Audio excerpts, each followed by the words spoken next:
Hi guys, তোমরা দেখো আমরা এখন কোথায় এসেছি। হ্যাঁ, গুয়াহাটির ফেমাস হরে কৃষ্ণ মন্দিরে।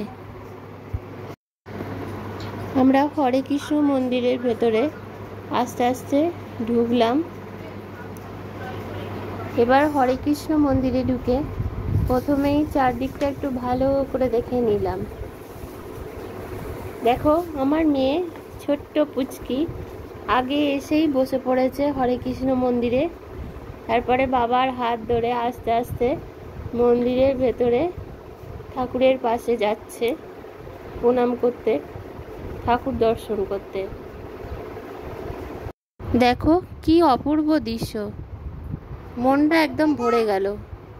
মনে হচ্ছিল যেন এখানে বারবার আসি আর এখান থেকে ঘুরে যায়। এত সুন্দর অপূর্ব দৃশ্য, ঠাকুর দর্শন করা ভাগ্যে থাকা চাই। তোমরা এই বড় দুটো ডাম দেখছো, এই ডাম দুটো হচ্ছে ভোগ দেওয়ার ব্যবস্থা, মানে এখানে চাল, চিনি আর দুধ এটাই দিতে হয়, এটাই হচ্ছে এদের ভোগ।